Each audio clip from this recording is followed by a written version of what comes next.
pour comprendre que l'AES aujourd'hui a signé la sortie du Burkina, du Mali, du Niger, de la CEDEAO. Cette déclaration était attendue au plus haut niveau et en France et dans les pays membres de l'UMOA, au sein de l'Afrique de l'Ouest. Alors aujourd'hui, je le répète, la création de la Banque Sahel, ce sera notre banque centrale. En réalité, c'est une banque centrale. On ne parlera pas de banque centrale pour la simple raison que pour le moment, on n'a pas encore notre monnaie. Et vous allez voir tout de suite que quand on aura notre monnaie, la banque de stabilisation va changer, son statut va changer pour devenir la banque centrale du Sahel. Parce que je suis en train de dire quelque chose là. Vous commencez à comprendre. Ok. Je répète. La création de la banque centrale pour la stabilisation de nos économies. Cette banque va fonctionner. Sinon, posez-vous la question. On a déjà un siège de la BCAO au Mali, au Niger, au Burkina. Pourquoi on va créer une banque alors que on est membre de la BCAO, c'est-à-dire Union monétaire ouest-africaine, Union économique, pardon, 8 mois, Union économique monétaire ouest-africaine. On est membre.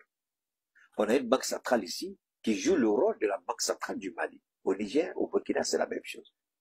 Pourquoi créer une banque de stabilisation? Posez-vous cette question. Pourquoi créer une banque de stabilisation? En réalité, cette banque de stabilisation aura une double mission. La première mission, stabiliser l'économie.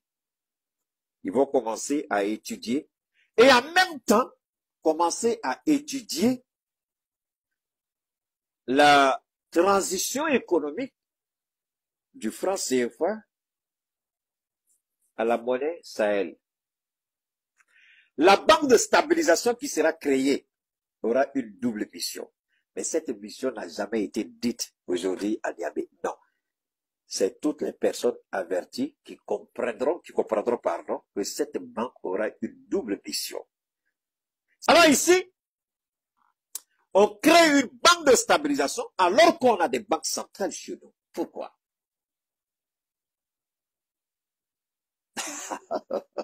Non, réfléchissons. Pourquoi on doit créer une banque de stabilisation alors qu'on a des banques centrales chez nous? Parce que ces banques centrales, c'est le bâton du maître, du colon. C'est le chantage. On bloque nos comptes d'opération. On refuse qu'on ait accès à notre fonds. Parce que nous avons des ambitions beaucoup plus grandes et on ne veut pas que notre argent passe par la BCAO désormais. Mais, je ne dis pas que ça va pas arriver, mais pour faire ça, c'est que c'est comme tu vois les complications auxquelles tu es confronté là, tu vas laisser.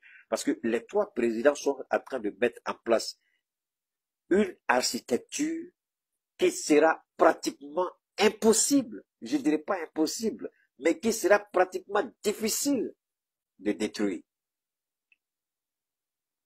La banque de stabilisation, c'est une façon de dire, nous devons nous-mêmes gérer notre économie. On commence par une banque de stabilisation pour terminer avec une banque centrale. Voilà ce que vous devez retenir.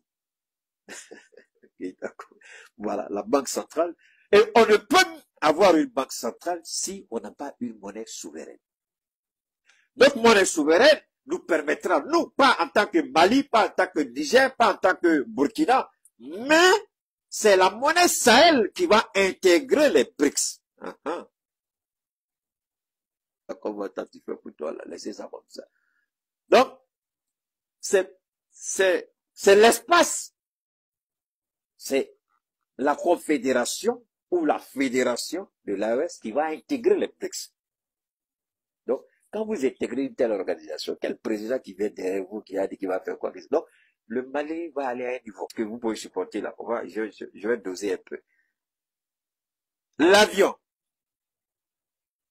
pour assurer Il y a un Burkinabé qui a déjà commencé pour lui avec le Mali, Burkina, Niger, et puis certaines régions et du Mali, du Niger et du Burkina. Mais maintenant, la compagnie que nous allons créer, ce serait une compagnie internationale, une sorte de multinationale, comme Air Africa, Air Sahel. Donc, Air Sahel qui va mettre, les trois pays auront des actions justes. Le Mali, 33%, le Niger, 33%, le Burkina, 33%, il va rester 1%. On va donner à qui? Ça dépend de celui qui est les 1%. Donc,